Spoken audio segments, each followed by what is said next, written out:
Now, John writes of the resurrected Jesus here.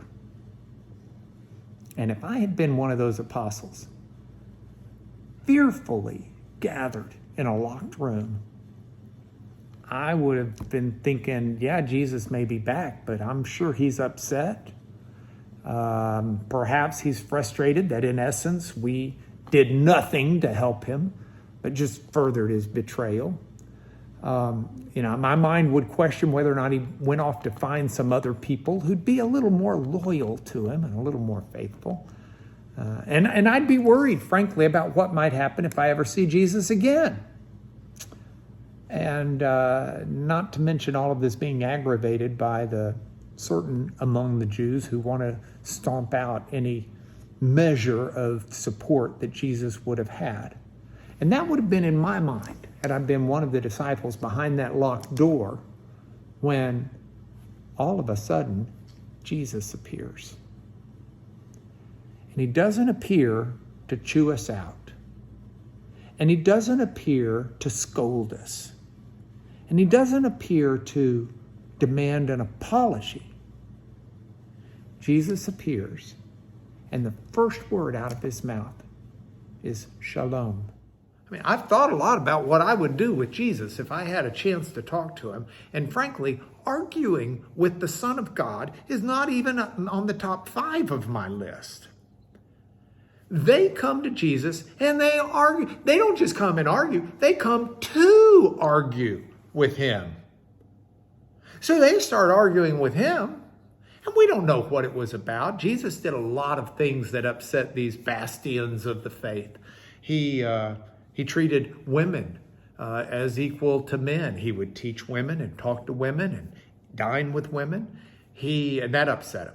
He didn't treat the Sabbath with the rules and rigid requirements they thought the Sabbath deserved. We don't know what it was in particular that they chose to argue with Jesus about. But that's what they came to do. And Jesus's reaction is one that makes some sense. I mean, here the Pharisees come in and they're saying, all right, well, if you're right, Jesus, and God's really behind what you're saying, why don't you just call down a miracle and let us see a miracle to prove that you're right? Let God validate your argument. And Jesus had nothing to do with that. It says that Jesus sighed deeply in his spirit. He left with a shrug. You know, if people's hearts aren't willing to learn, teaching is futile. If people's minds aren't open to what God has to say, God's not going to force it upon them.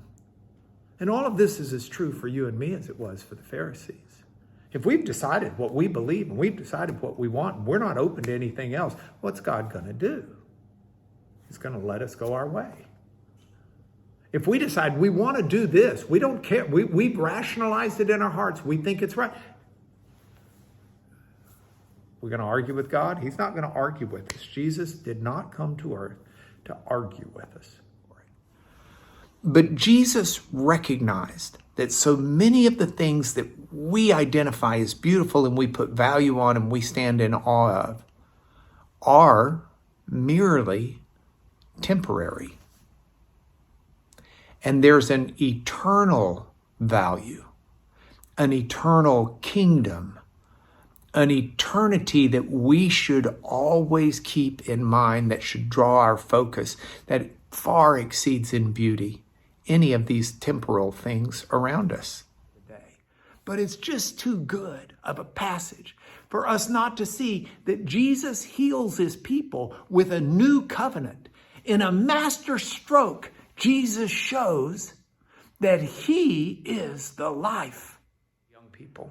Number one, the measure of success is not how great you are in your field or how much money you make. The measure of success is how well you fill the role in life that God gave you to fill.